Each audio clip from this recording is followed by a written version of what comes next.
Glendon with Making Money with Storage Unit Auctions. The title of this segment, The State of the Economy, 2011. A lot of stuff's been happening, and it really shows you what a global economy that we have. With all of the unfortunate events that has occurred and currently happening in Japan, one of the repercussions of those events is Toyota has decided to shut down all of the auto manufacturing plants in the United States. How does that impact the United States? How does that impact the economy? It's huge. We're talking about 25,000 highly paid workers kind of idling. Now, Toyota's put out there will be no layoffs, but the deal is, if the plant's closed, I mean, are these folks going to get paid? I don't know what the deal is on that, but any way you look at it, it's not good. For those workers, especially, they're feeling the most of the impact. But what is this going to do to the economies around those plants? It's going to kill it. It is just going to decimate those economies because many of these plants are in small towns, in the middle of nowhere sometimes, and the impact is huge. Another thing, the price of silver is bumping at $40 an ounce. Not too long ago, silver was $14.50 an ounce. For those of you who have silver or bought it, this is a great time. But even with that, you still have to be watching like what's going to happen, because there's a lot of things that are happening that can impact whether you should sell or continue to hold your silver and gold. Now, I got an email a few weeks ago that now I'm addressing. Hey, Glendon. I bought a unit and I really hit a big one. I have 450 grams of gold.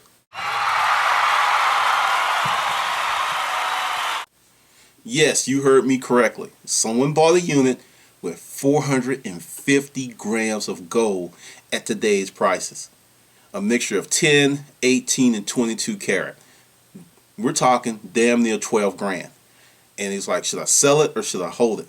And I actually engaged in this and I said, how much did you pay for the unit? It said $850. What else was in the unit? Great stuff. A lot of collectibles, really nice antique furniture.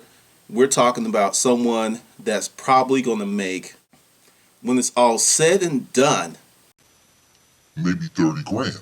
So I said, look, you need to do what's best for you. Now, I personally would not hold on to the gold for the simple fact that he only spent $850 and he needs to realize that cash now, because essentially if you sell that stuff now, you can actually buy a better position, pay down debt, which also was another thing. This person had a lot of debt and he had $25,000 worth of debt. I was like, no brainer.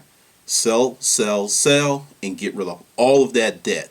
You no longer have that monthly obligation. You no longer have that over your head. And he said once that 25 grand is gone, the only thing he has is his mortgage. I was like, that's your decision, dude. I mean, that's going to put you so much further ahead. And also, that money that you were using to pay down that debt, you just start saving it every month. But that's the deal with silver and gold.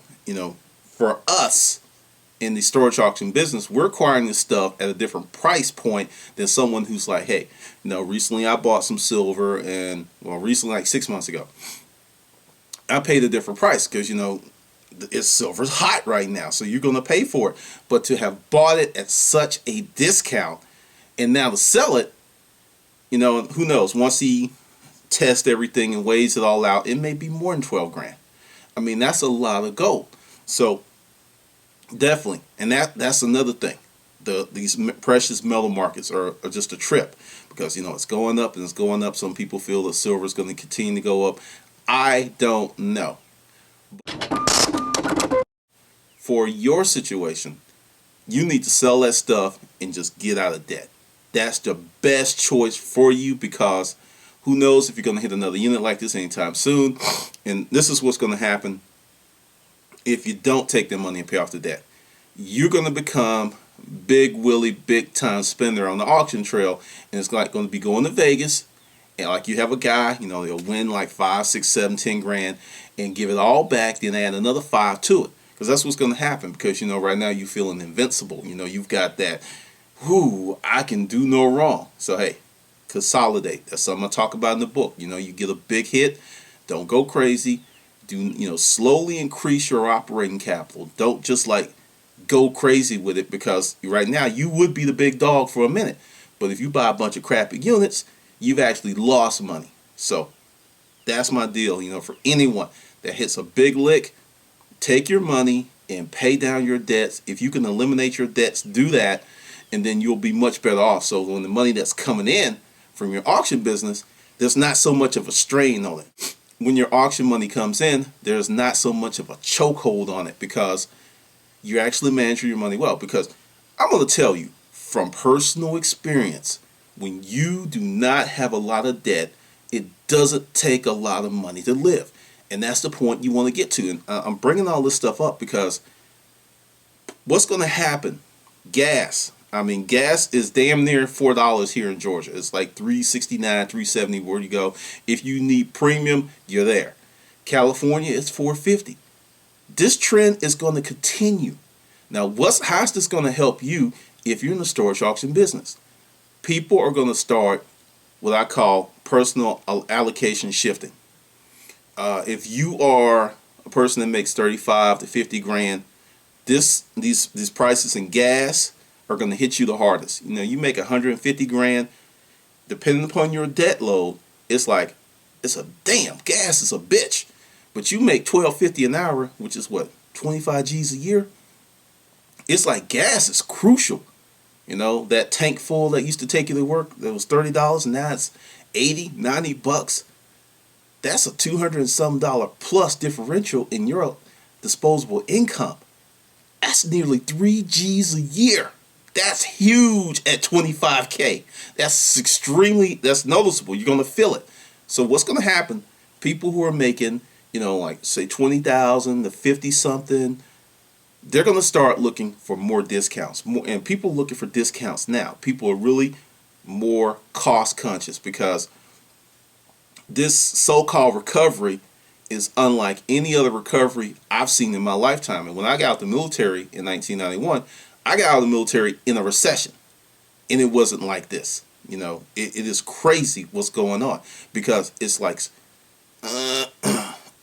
it's just like, and what you hear in the news about monetary policy and the fiscal policy and the debt, there's a lot of spin to that, because look at your life and look at what's going on in your neighborhood. There is like sputtering. It's like a fire over here, a fire over here. There's no wildfire recovery. I don't know if it's ever going to be one. My personal opinion is this is going to be very slow, very gradual, and very painful for most Americans. There's a group of people who are doing well. The rich, the corporations that your tax money bailed out, they're doing great. But however, certain parts of the stock market are doing great. But it's like, it's the seesaw thing. It's like it's not really going in that up direction and maintaining that trajectory for some reason, because there's too many things going on. But if you're in the business, whether it's part-time or full-time, this is going to be a chance for you to come up after this summer going into the fall. People got used to spending money again. It's like, okay, because last Christmas was bananas compared to the previous 3. Retailers were like, hey, people spending money again. So they're kind of used to it. But like I said, this huge shift in, financial resources is coming. It's coming. It's cool to wear old clothes. It's cool to go to thrift stores. So for those of you who are trying to start a store, next 5 years are going to be bananas for you. Providing that you get your store in the right location and you keep your rent manageable. This is not a license to go open the store and just go hog wild, because I don't care how good your sales are, if your rent is like ridiculous, it's going to kill you. Just, a thought, because I know someone that was renting a building, then later on and turned around and bought that same building. Rent was cut in half. That was how powerful that financial move for his business. Rent was cut in half. So you really got to be on top of that. But for those of you who want to start a store it's going to be crazy because the supply of storage units is not going to dwindle for the primary reason that we as Americans are still stuck on buying a lot of shit we don't need. It's going to continue to happen, and don't even worry that it's going to disappear because we have storage wars, auction hunters, and all of these things that are going on, but people are still doing the thing because in a few days ago, I put the trend, when the number of people who are looking at storage auctions, it's like a bell curve. It went up and it's already coming down, and it's only been 6 months. Okay, move ahead to next year when the shows have been on for a year. It's probably going to level out, and that's going to be the people who are really, like watching the show, and there'll be a small number of people who watch the show that actually like coming out. So the field's going to still be wide open, but you need to put in some controls and get your personal debt under control. If you're sitting on $25, $30, $40, $50,000 worth of personal debt, and you're not making six figures, it's going to be problematic if anything happens to your Apple Cart. You get sick for 3 or 4 months. It's going to kill you.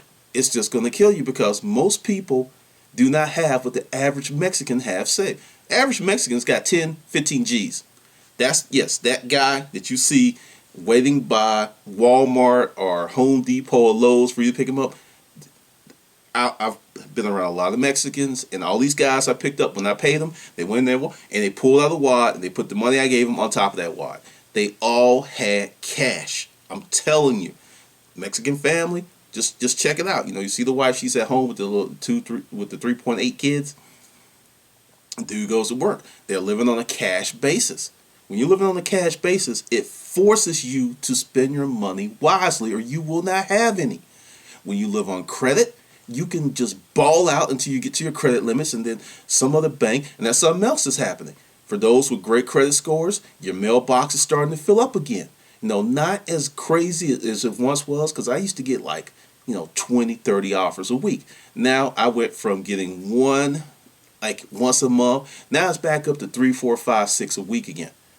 But part of that is some of those banks that were making those credits, they don't exist anymore. They were consolidated. So you have fewer players, but they're starting to do the same thing to lure you into spending. Spending is great if you own a business and people are buying for you. But if for your own situation, try to get out of that. I mean, the storage auction business really solved my spenditis problem because, you get so much stuff in for yourself that you actually lose the thirst for stuff. And a lot of people, they never actually have that type of situation where you have all the stuff that's coming in that you can't actually quench that thirst. Because, for some people, they'll go a whole life and they won't have the stuff that I just donated. I just donated 50 shirts to Goodwill and a bunch of stuff because, I lost weight, thank God, and I don't need that stuff. What I donated, there are people who are going to work their whole life and they're not even going to get that type of stuff. So understand, from this economic collapse, this economic thing that's going on, if you are positioned correctly, you can benefit if you're in this business. All right, this is Glendon with Making Money with Storage Unit Auctions.